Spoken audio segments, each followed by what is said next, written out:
Bible me dit que la parole est une épée. Quand elle pénètre, elle partage l'âme et l'esprit, attriste l'homme et produit la repentance. Et comme une épée, elle fait aussi couler le sang. C'est la vraie circoncision. L'ancienne vie est passée et l'homme devient une nouvelle créature. La mauvaise vie, les mauvais désirs de la chair sont anéantis par la puissance de la parole.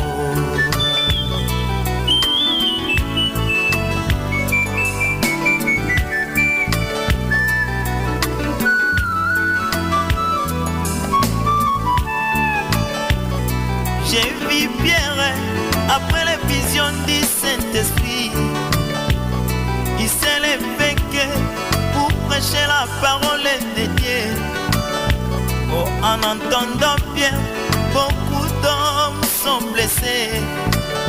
Et ma Bible me dit qu'il y a 3000 convertis. Bonjour, bonjour, chers frères en Christ, toi mon bien-aimé, toi ma bien-aimée, vous êtes devant vos postes récepteurs pour suivre Que la lumière soit.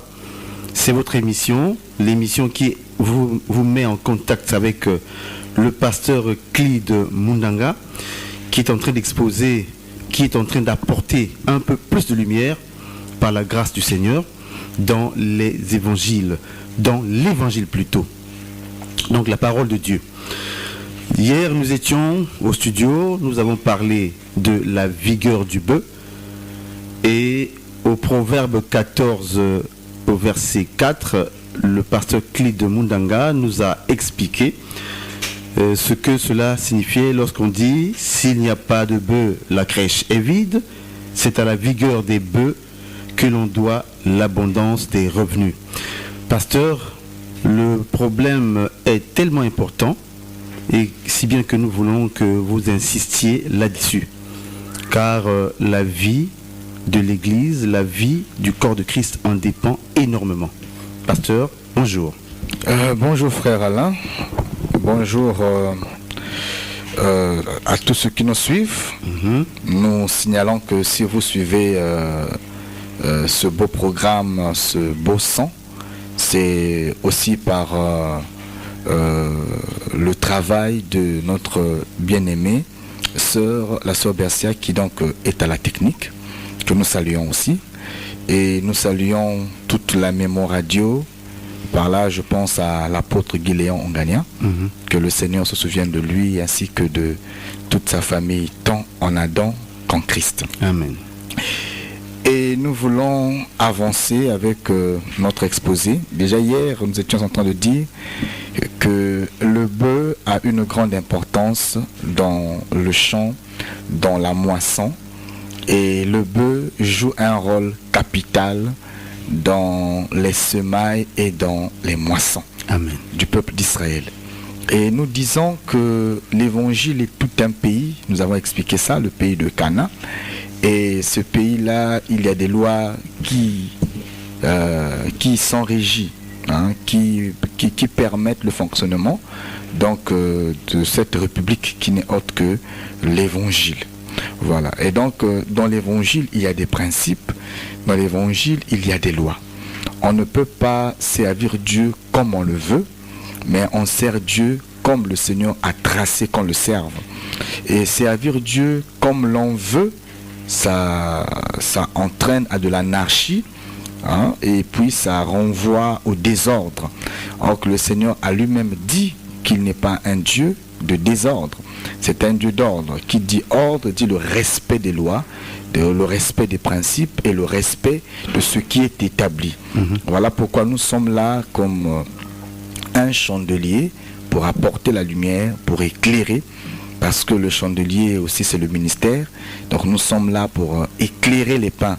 On avait dit que le pain c'est le peuple, donc nous éclairons le peuple, mais nous voulons aussi apporter la lumière sur l'enseignement.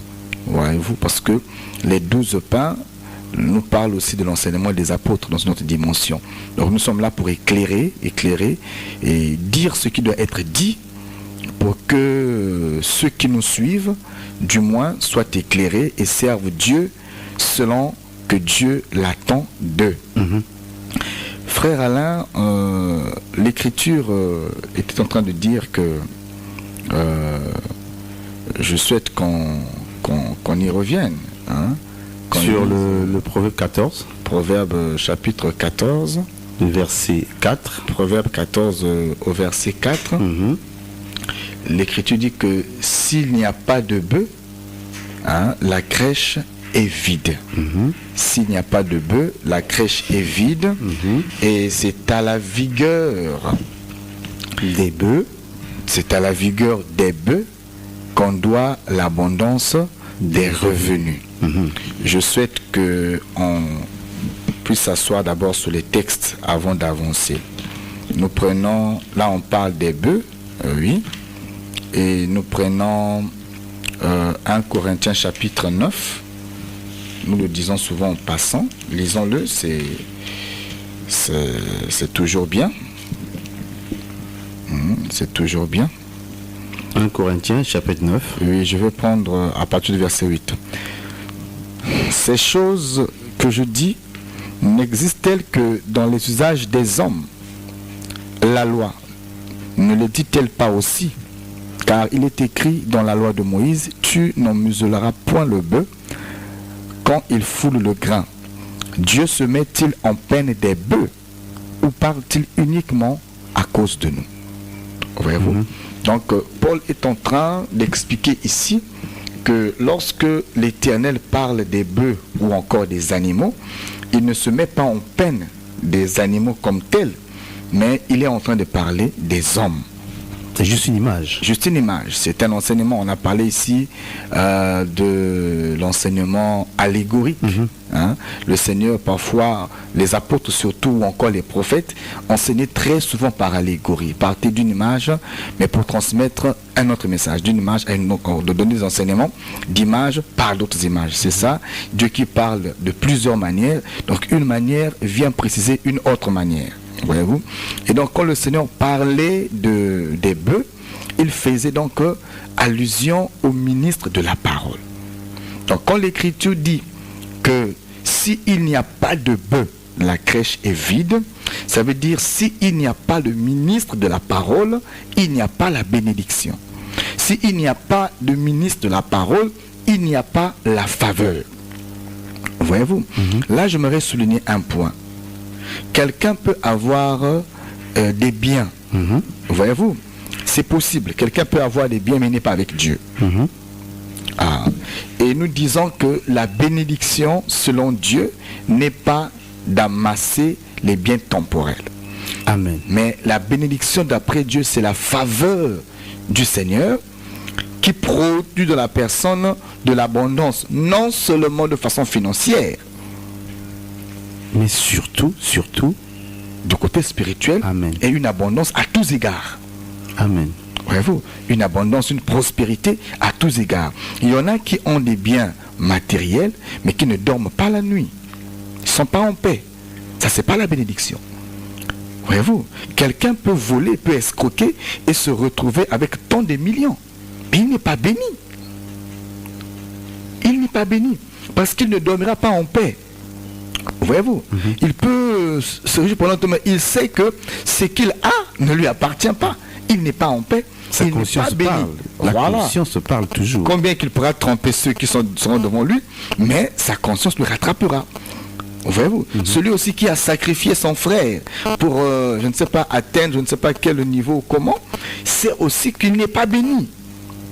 Voyez-vous, il a juste des biens temporels, mais il n'est pas béni. Maintenant, la bénédiction d'après Dieu, cette faveur que Dieu fait à la personne, et la prospérité n'est pas sur un seul plan, mais la prospérité se manifeste à tous égards. Amen. Voyez-vous, ce que dit l'Écriture, c'est la bénédiction de l'Éternel qui enrichit. Voyez-vous. Maintenant, dans ce sens-là, nous voulons dire que en ce qui concerne les enfants de Dieu, il n'y a pas de bénédiction s'il n'y a pas de bœufs. Il n'y a pas de l'abondance s'il n'y a pas de bœufs. Voyez-vous?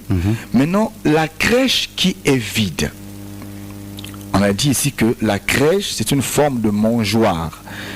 Où est-ce que là où les brebis partent pour se nourrir. Voyez-vous? Donc, s'il n'y a pas de bœufs, alors les brebis seront affamées.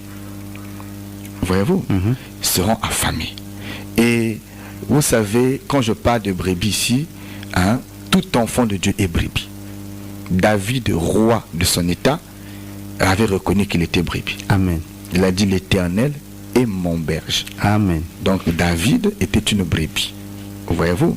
Et David suivait l'Éternel. Donc même si tu es élevé en dignité devant Dieu, tu restes une brebis. Amen. Maintenant, brebis que tu es, même si tu es PDG, tu es DG, tu es, je ne sais pas, directeur quelque part, tu es inspecteur, je ne sais pas de quoi, colonel, général, peu importe, en tout ça n'enlève pas le fait que tu sois une brebis. Amen. Voyez-vous? Et brebis de ton état, ton âme ne peut pas être nourrie s'il n'y a pas des ministres de la parole. Amen. Tu vois, tu peux être fort, c'est bien, mais de ton fort, tu as besoin du ministre de la parole pour nourrir ton âme. Amen. Tu peux avoir de quoi nourrir ta chair, mais ton âme a besoin de la nourriture ou encore de du travail, du travail des bœufs. Voyez-vous? Voilà pourquoi les bœufs, parce que l'Écriture parle des bœufs au pluriel, les bœufs sont importants, très importants pour la vie et la survie des brebis. Voyez-vous? S'ils ne sont pas là, alors il y aura de la famine. Comme dans plusieurs lieux, il y en a qui mangent. Aujourd'hui, nous avons des personnes qui réagissent, qui crient pour une certaine famine dans certains lieux. Voyez-vous? Mais les gens crient parce qu'ils n'ont pas de quoi manger physiquement. Mais spirituellement, les gens sont plus affamés que physiquement. Voyez-vous? Mais lorsqu'on ne prend pas conscience de l'état de son âme, et c'est dangereux. C'est dangereux. Et nous passons un temps où les gens ont vraiment faim. Ont faim de la vraie parole. Ont faim de la pure parole. Nous sommes dans un temps où les hérésies prennent de l'ascendant sur l'enseignement véritable. Voyez-vous, nous passons un temps où on écoute tout sauf la parole de Dieu. Amen. Voyez-vous? Et c'est la preuve que la crèche est vide. La crèche est vide. Et cette crèche est vide, c'est à cause de l'absence des bœufs. Voyez-vous? Très bien, oui. Donc il est important qu'il y ait des bœufs. Je ne dis pas ici qu'il n'y a pas de bœufs là où nous sommes. Il y a des bœufs, ça c'est vrai, mais en petit nombre. Voyez-vous? Et j'aimerais que le peuple comprenne l'importance du bœuf. C'est comme qui dirait: s'il n'y a pas de pluie, il n'y aura pas la vie. Qui va vivre longtemps dans un territoire où il n'y a pas d'eau? Certainement, il y aura de l'exode. Parce qu'une vie sans eau n'est pas possible. On a besoin d'eau pour vivre.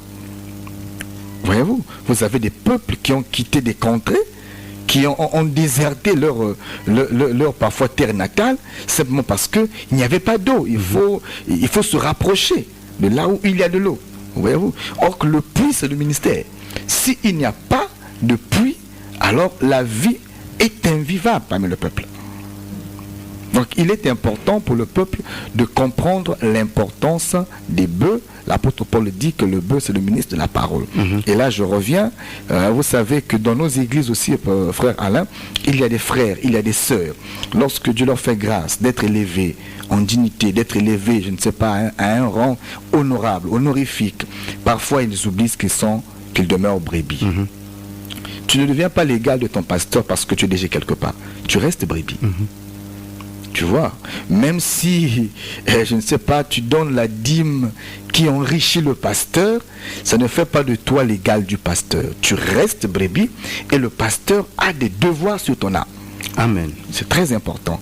Donc, peu importe la grosseur de la brebis, peu importe, je ne sais pas, la taille de la brebis, elle reste brebis et elle doit comprendre l'importance du berger qui n'est autre que le bœuf. Que tu sois plus âgé, plus instruit, plus riche, ou je ne sais pas, plus renommé, hein, que le bœuf. Ça ne fait pas de toi un bœuf, tu restes brebis, parce que le bœuf a un travail, et son travail c'est de prendre soin de ton âme. Dit l'Écriture, nous devons exprimer de la déférence, du profond respect, d'une crainte respectueuse à l'endroit des ministres de la parole, parce qu'ils ont la charge de nos âmes. Et j'estime que l'âme est bien plus précieuse que la chair. Bien plus précieuse, pasteur. Voilà pourquoi il faut accorder du prix à celui qui a le contrôle de ton âme. C'est insensé de mépriser ces hommes-là que Dieu a mis à part pour le traitement de nos âmes. Voyez-vous, c'est vraiment insensé. Et donc dans ce sens-là, l'Écriture dit que pour qu'il y ait de l'abondance, il faudrait que les bœufs soient robustes. Amen. Et on a expliqué la robustesse des bœufs dans l'entretien et dans la prise en charge. Voilà pourquoi, puisqu'il est question de loi, et je parle de la loi biblique, la loi divine, nous allons prendre quelques textes, frère Alain, qui vont nous permettre de mieux dire ça. Mais toutefois, nous voulons balancer un peu avec ce grand programme qui nous attend, hein, la grande conférence du 9.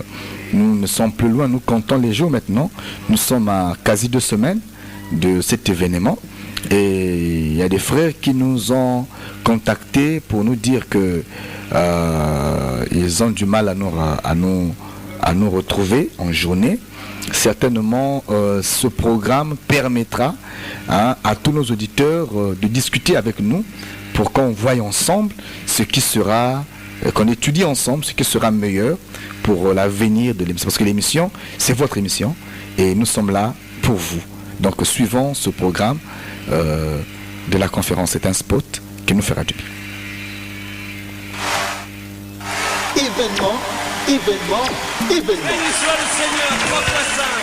Peuple de Dieu de la ville de Pointe-Noire, amoureux et amoureuses de la parole de vérité, ceci vous concerne. L'émission Que la lumière soit, en collaboration avec l'église Le Rassemblement des Saints, vous invite massivement à prendre part à la grande conférence biblique qu'elle organise Du 9 au 10 août 2018, de 15h30 à 19h. Béni soit son saint nom. Lieu, amphithéâtre de Suégo, au centre-ville de Pointe-Noire, du samedi au dimanche, à l'église Le Rassemblement des Saints, à la base Sotoprise, près du pont. sous le thème Un grand signe paru dans le ciel, Apocalypse chapitre 12, avec pour orateur le pasteur Philippe Mundanga. Ce n'est pas l'arbre qui rend Adam nu, ce n'est pas le péché qui rend Adam nu. Adam est déjà nu. L'arbre avait donc la capacité d'ouvrir l'intelligence, dit les Écritures. Pour tout contact, appelez au 06 945 35 24 ou au 04 020 26 98.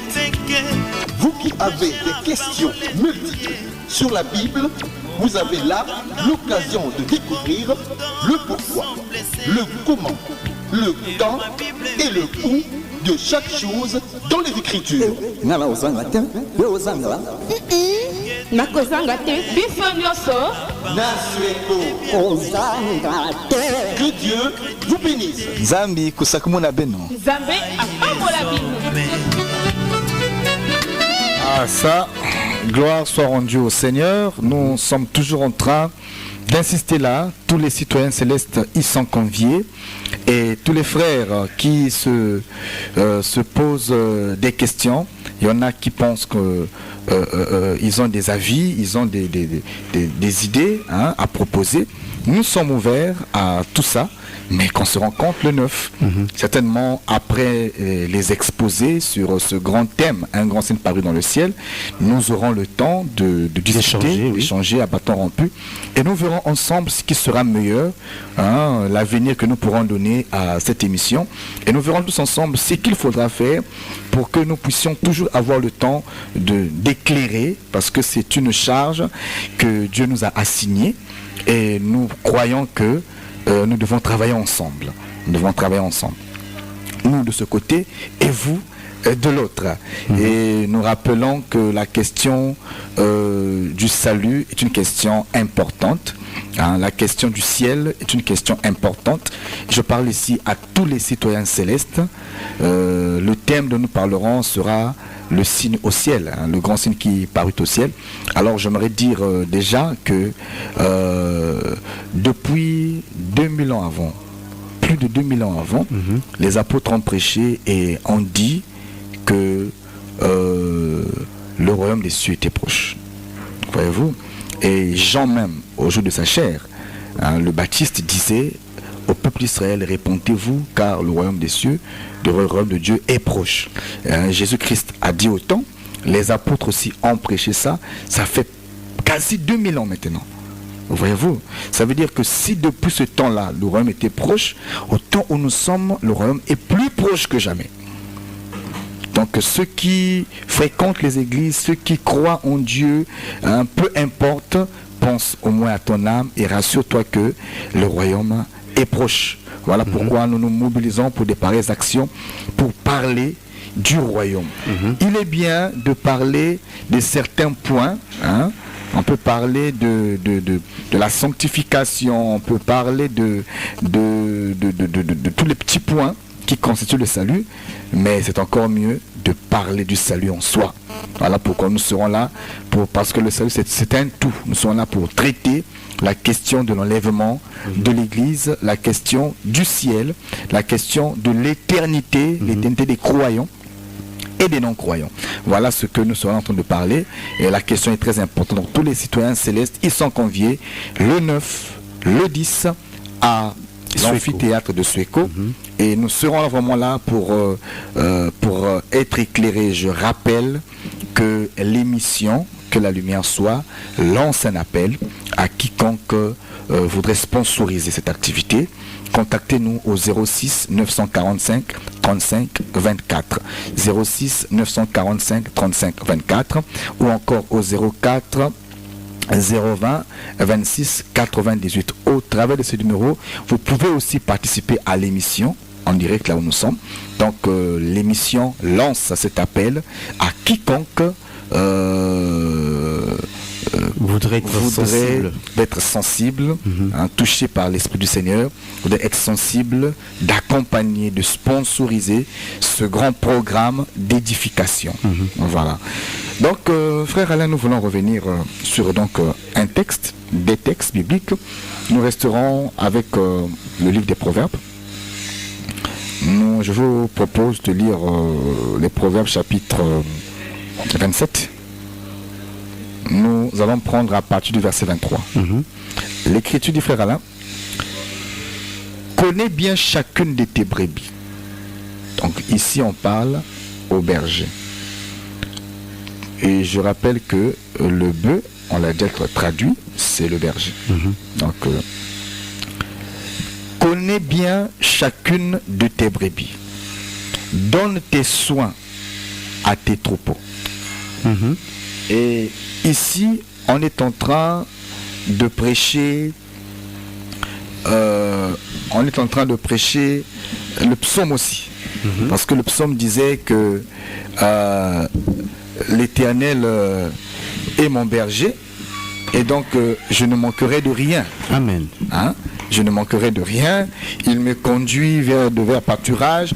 Donc c'est du travail de ce berger dont l'écriture est en train de parler ici. Donc, l'écriture dit, donc au berger bien sûr, connais bien chacune de tes brebis.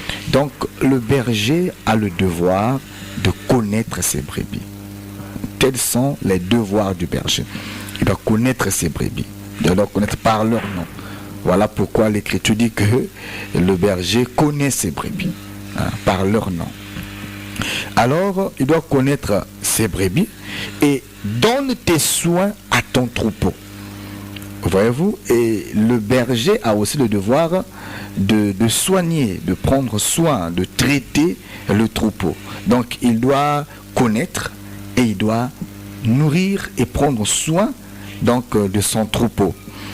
Et l'écriture va continuer pour dire: car la richesse ne dure pas toujours, ni une couronne éternellement. Le foin s'enlève, la verdure paraît. Les herbes des montagnes sont recueillies. Écoute ce que l'Écriture dit cette fois-ci. Les agneaux sont pour te vêtir. Vêtir qui? Le berger. Les agneaux sont pour te vêtir et les boucs pour payer le champ. Le champ pour qui? Pour le berger. Encore. Le lait des chèvres suffit à ta nourriture. La nourriture de qui? Du berger. Du berger et à celle de ta maison. Donc la nourriture de la maison du berger doit sortir du troupeau. C'est ce que nous lisons ici. Et l'Écriture dit encore, et à l'entretien de tes servantes. Donc nous voyons que ici on est en train de décrire les devoirs et les droits du berger. Il a pour devoir la prise en charge du troupeau, il a pour devoir de connaître le troupeau, de les nourrir, de les paître. Tel est le travail et rôle du berger. Mais en contrepartie, l'Écriture ou encore la loi divine ou encore la constitution des saints stipule ou encore détaille que les agneaux sont pour vêtir le berger. Ça veut dire que le berger est vêtu, nourri, logé. Et il prendra soin de sa maison et des siens au travers du troupeau qu'il est en train de paître. Voilà pourquoi je dis souvent que le pastorat n'est pas du bénévolat. C'est un travail et tout travail doit mériter un revenu, doit mériter un salaire. C'est pas moi qui le dis, l'Écriture dit que l'ouvrier mérite son salaire, surtout ceux qui travaillent à l'enseignement. Donc l'ouvrier ici dont on parle, ce sont les ministres de la parole, voyez-vous, qui méritent ce salaire-là. Et l'Écriture dirait que celui qui travaille à l'autel doit être nourri par l'autel. Et les Lévites, vous le savez comme moi, étaient nourris, logés par leurs frères, qui étaient le troupeau, donc eux, ils étaient des bœufs. Voyez-vous, je sais que nous avons aussi pour habitude d'interpréter dans l'angle de la révélation ces choses, parce que vous allez noter que quand l'Écriture dit que les agneaux sont pour te vêtir, cette singularité parle d'Adam. Cette singularité-là parle d'Adam. Quand l'Écriture dit que les agneaux sont pour te vêtir, c'est Adam qui était nu. C'est Adam qui était nu, et l'Écriture nous dit qu'un animal était tué, mais on ne nous donne pas le nom de l'animal qui était tué.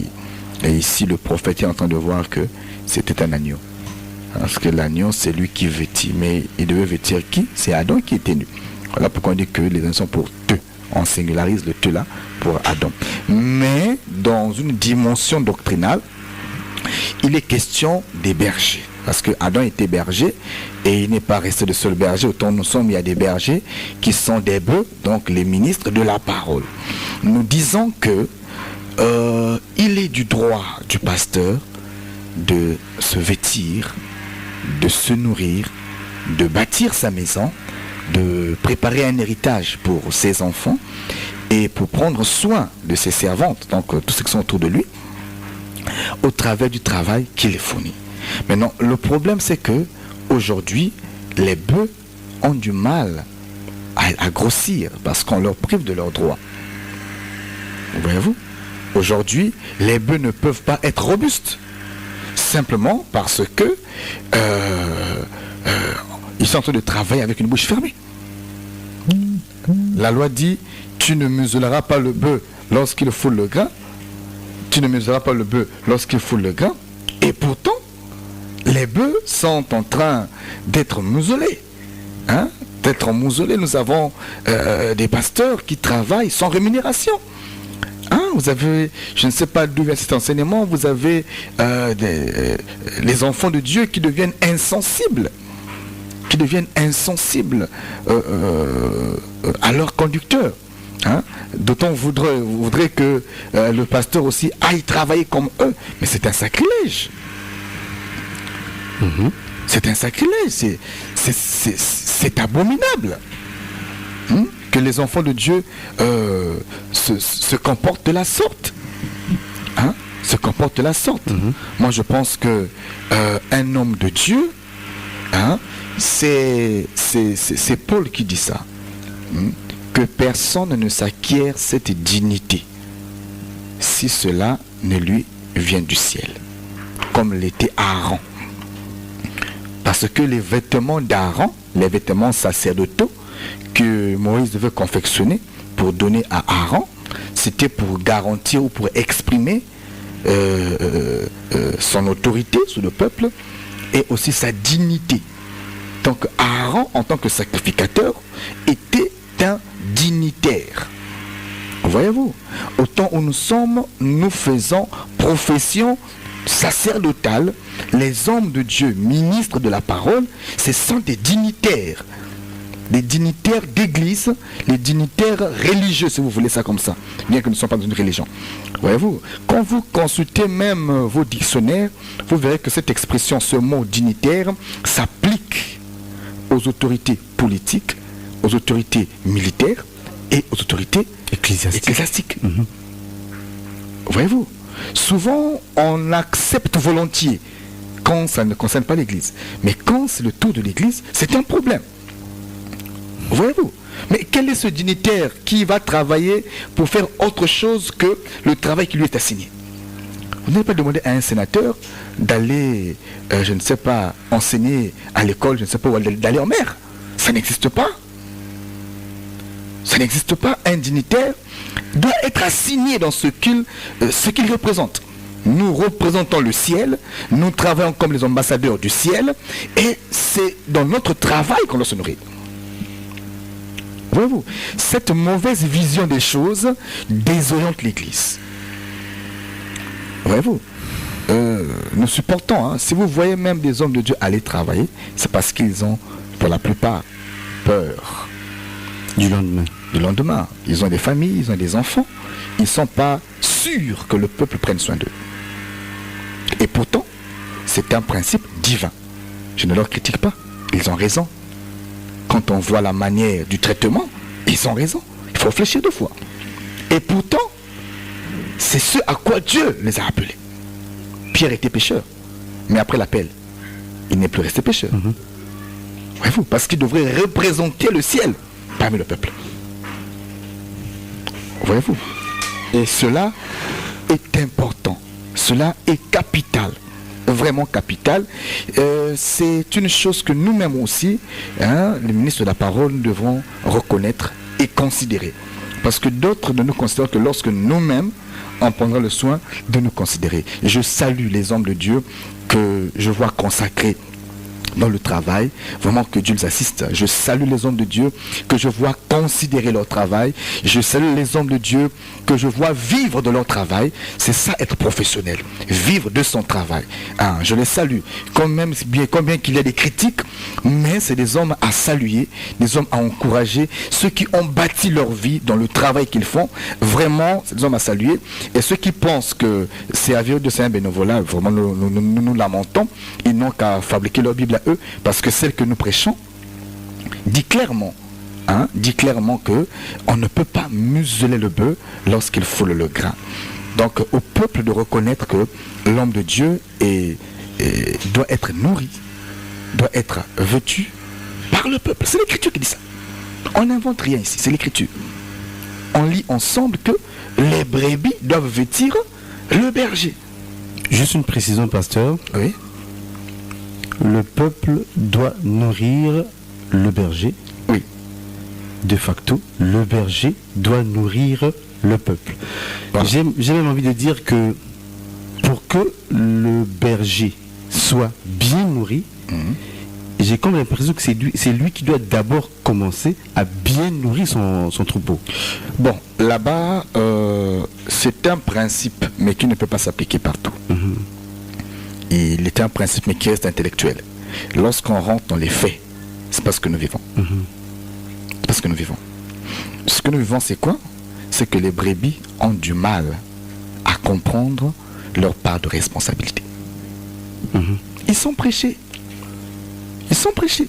Il y en a qui prêchent la vérité, mais il n'y a qu'à voir comment ils vivent. Voyez-vous? Il n'y a qu'à voir comment on les traite. Pour avoir prêché la vérité au peuple, il faut voir comment on les traite. Doit-on avoir peur de dire la vérité, pasteur? Pourquoi? On est appelé pour ça. Mais nous décrions ces mauvaises pratiques. Nous décrions cette façon de faire. Et nous voulons que le peuple se réveille là-dessus. L'Église ne sera jamais forte si elle ne sait pas reconnaître ceux qui les conduit. C'est pas possible. Les confessions d'à côté montent, sont fortes aujourd'hui parce que leurs adeptes, ceux qui sont derrière eux, savent les soutenir, savent les encourager, savent jouer leur rôle. Mais l'Église, c'est avec l'arme que nous constatons. Vous avez parfois des pasteurs qui doivent crier, faire même des séminaires sur le front parce que on se rend compte que le peuple ne comprend pas les choses. Voyez-vous, on comprend facilement la délivrance, on comprend les mystères, mais on ne comprend pas que c'est un principe. Vous avez quelqu'un qui veut d'abord voir sa guérison pour offrir à Dieu. Même là, il faut encore qu'il offre. C'est mal comprendre Dieu. C'est mal comprendre Dieu. Si tu penses que pour offrir, il faut d'abord que tu puisses trouver un travail, tu n'as pas compris Dieu. Le souffle que tu as là, tu as déjà payé quelque chose pour ça? C'est insensé. C'est un acte de gratitude et de reconnaissance envers son Créateur. C'est un acte d'amour. Faut aimer pour donner. Voyez-vous, il faut aimer pour donner. C'est comme un homme qui va dire à une femme que tant que le mariage entre toi et moi n'est pas consommé, je ne peux pas t'assister en quoi que ce soit. C'est insensé, c'est escroc. C'est insensé, c'est escroc. Moi je pense que si tu as aimé, tu ne vas pas attendre de consommer le mariage pour soutenir la femme. Voyez-vous, ou pour assister la femme si elle est dans un besoin que toi tu peux répondre. Voyez-vous, mais dire que non, toi et moi, il faut d'abord que les noces se passent pour que je... Non. Où il y a amour, où il y a je ne sais pas, c'est un contrat, je ne sais pas comment il faut définir ça. Mais il faut que l'escroc puisse bien se cacher en achetant l'âme de la dulcinée. Il s'occupe de la dulcinée, mais avec un objectif très faux. Connaître la personne et puis tourner Kazakh. Bon, il y a des escrocs comme ça. Oui, mais jusqu'au point du mariage, ça devient de la folie. Surtout, il y a des pareils escrocs hors de l'église. Parce que l'église prêche que le mariage n'a pas de divorce. Ça, c'est l'église. Et le Seigneur dit que l'Éternel hait la répudiation. Malachie 2. Voilà pourquoi quand Christ est venu, il a rappelé ça aux Juifs pour dire qu'au commencement, il n'en était pas ainsi. Donc Dieu n'aime pas la répudiation. Nous pensons que lorsqu'on se marie, c'est pour la vie. C'est pour la vie, mais pas pour l'éternité. Comment ça se dit quelque part? On se marie pour la vie, pas pour l'éternité. Dans l'éternité, c'est autre chose. Parce que tu ne sais pas si le mari que tu épouses va aller au ciel. Voyez-vous? L'Écriture dit qu'un sera enlevé, l'autre pourra rester aussi. Donc on ne se marie pas pour... Je corrige ça aujourd'hui, parce que je vois ça même dans nos églises, parfois ces phrases se répéter. On ne se marie pas pour l'éternité, on se marie pour la vie. Après la mort, il n'y a plus le mariage. L'Écriture dit que lorsque un conjoint meurt, le lien du mariage, celui qui reste est dégagé. Ne prêchez pas ces choses. Ne prêchez pas le mariage comme les païens prêchent le mariage. Ne prêchez pas le mariage comme le maire prêche le mariage. Mais homme de Dieu, prêchez le mariage comme les hommes qui ont la connaissance de la loi divine. Amen. On ne se marie pas pour l'éternité. On se marie pour le temps. Dans l'éternité, le mariage est brisé. Voilà, c'est une fausseté qui se véhicule. Mais nous décrions et nous corrigeons ça ce matin. On se marie pour la vie et non pour la mort et non pour l'éternité. C'est pour la vie. Après la mort, la loi dit, celui qui reste est dégagé du lien du mariage. Le mariage n'existe plus. Donc on pourrait dire qu'on se marie pour l'éternité avec Christ. Avec Christ, nous serons éternellement ensemble. Amen. Mais avec ton conjoint sur la terre, le mariage, il n'est pas éternel. Il est temporel. Il est temporel et c'est pour la vie. C'est même pas pour la mort. Voyez-vous, parce qu'après la mort, il n'y a plus de mariage. Voilà pourquoi il y en a qui disent non, c'est marié pour l'éternité, pour la vie, pour la mort. Et voilà, quand le mari meurt, on la colle l'esprit de mort, elle va encore pleurer. Mais vous comptez avec l'esprit de mort, puisque tu as voulu te marier pour la vie et pour la mort. On ne se marie pas pour la mort, on ne se marie pas pour l'éternité, on se marie pour la vie. Tant qu'il y a la vie, il y a le mariage. S'il n'y a plus la vie, il n'y a plus de mariage. Parce qu'un vivant ne peut pas se marier avec celui qui est déjà parti. Voyez-vous. Donc pour dire qu'il y a ce principe-là pour les inconvertis. Mais pour nous qui sommes convertis, qui croyons à la parole de Dieu, il n'y a pas d'escroc pareil. Jusqu'au mariage, on va se marier, c'est pour l'éternité. Voyez-vous. L'Écriture dit même quelque part une mauvaise femme. Une femme querelleuse, une mauvaise femme non vertueuse est une carie dans les os. Pourquoi on parle de la carie osseuse? L'Écriture traite même la carie osseuse. Pourquoi parle-t-on de la carie osseuse? Parce que la femme est comme un os ou comme des os dans le corps. Même si les os sont infectés, tu ne peux pas enlever ça. Voyez-vous, la carie, elle n'est pas dentaire. Si elle est dentaire, on peut l'arracher. Mais elle est osseuse. Ça veut dire, tu ne peux pas enlever ça. Tu dois souffrir avec. Voilà pourquoi si la femme est querelleuse, si déjà elle est devenue ta femme, tu ne peux pas la répudier à cause des querelles. Parce qu'elle est querelleuse, parce qu'elle est sorcière. Il y en a qui, non, toi qui es saint, prie pour elle. C'est un principe de la parole. La seule condition pour laquelle le divorce est autorisé dans les Écritures, c'est lorsqu'il y a adultère. S'il n'y a pas adultère, ça veut dire infidélité, alors le mariage doit continuer. Si la femme est voleuse, alors enseigne-la, corrige-la. Qui serait infidèle, l'homme ou bien la femme? Il n'y a que l'homme qui peut éviter la femme. Le contraire n'existe pas dans les Écritures. Et même si l'homme est infidèle, il n'y a pas répudiation. Il n'y a pas un verset comme ça. La Bible n'a pas traité un pareil cas. La femme, d'ailleurs, n'épouse pas l'homme. C'est l'homme qui épouse la femme. Mais c'est pas une façon de permettre que l'homme se permette tout. Non, mais l'homme aime sa femme. L'Écriture dit que la femme soit soumise et que l'homme aime. Amen. Lorsqu'il y a amour, nous voyons pas ces choses-là. Mais nous parlons des caprices. Dans un foyer, on peut trouver des caprices parce que c'est deux comportements qui doivent s'unir. Il peut y avoir des caprices. Mais parmi les caprices, la femme doit supporter et l'homme doit aimer. Maintenant, ce que nous voyons aujourd'hui, nous disons ceci. Nous ne prêchons pas la Bible comme les hommes de science prêchent la Bible. Nous n'édifions pas la société comme les hommes de science l'édifient. Voyez-vous, nous n'avons pas une constitution humaine pour prêcher le peuple. Nous avons la Bible pour prêcher le peuple. Amen. Voyez-vous, donc nous prêchons, nous restons dans la Bible. Nous prêchons la Bible, nous restons dans la Bible. Mais nous reconnaissons certains faits. Voyez-vous, nous sommes dans un état où il est permis à une femme de répudier son mari pour certaines lois ou certaines irresponsabilités. C'est possible, voyez-vous. Mais dans la Bible, nous prêchons pas comme ça. Dans la Bible, nous disons, nous respectons ça. Parce que nous sommes citoyens, nous sommes soumis à cette loi-là. Mais par rapport à notre foi, nous disons qu'une femme ne peut pas répudier son mari à la lumière des Écritures. Voyez-vous? Et le mari non plus ne peut pas répudier sa femme, sauf si celui-ci venait à prendre sa femme en flagrant délit d'adultère. Pas par rapportage, pas par rumeur, seulement s'il l'a prise en flagrant délit d'adultère. Mais nous revenons pour dire, dans le point où nous étions, l'Église, qui est donc cette femme-là, doit apprendre à aimer son mari, à soutenir son mari. Et l'Église aujourd'hui doit soutenir les ministres de la parole. Jésus-Christ a dit, si vous faites ces choses à l'un de ses plus petits, c'est à moi que vous l'avez fait. Amen. Voyez-vous, vous avez des pasteurs qui travaillent, le peuple témoigne même. Le pasteur, vraiment, il est fidèle, il travaille. Mais on n'assiste pas. Voyez-vous, c'est un mal.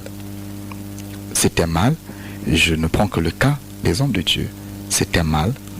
C'est un mal. Apprenons à soutenir ces hommes-là. C'est un travail.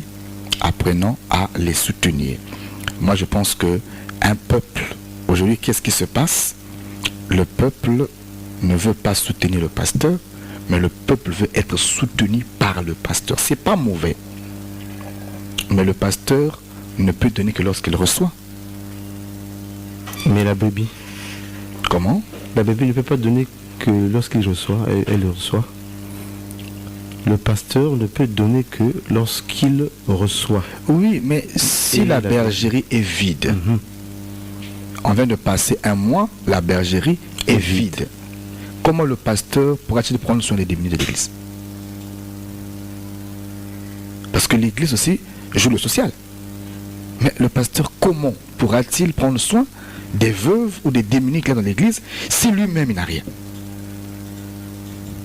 Voyez-vous? Vous savez, pasteur, à propos de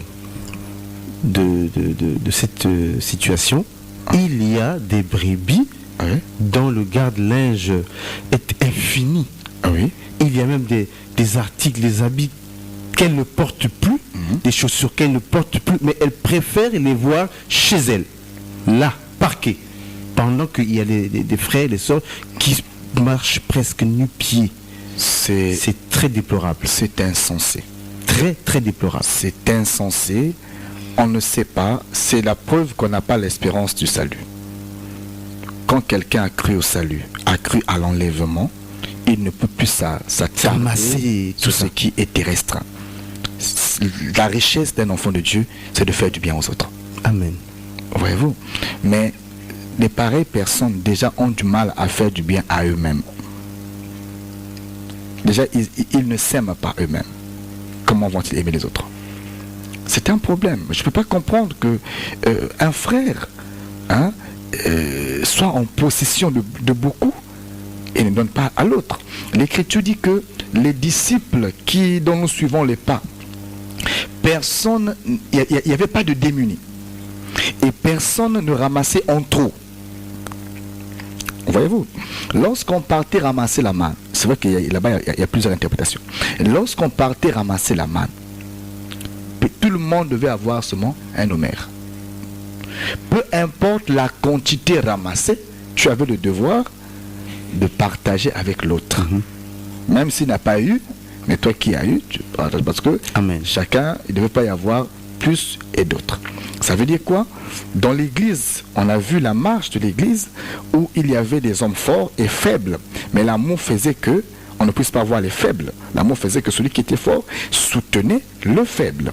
L'amour faisait que celui qui avait amassé pouvait assister le frère ou la sœur qui te le manque.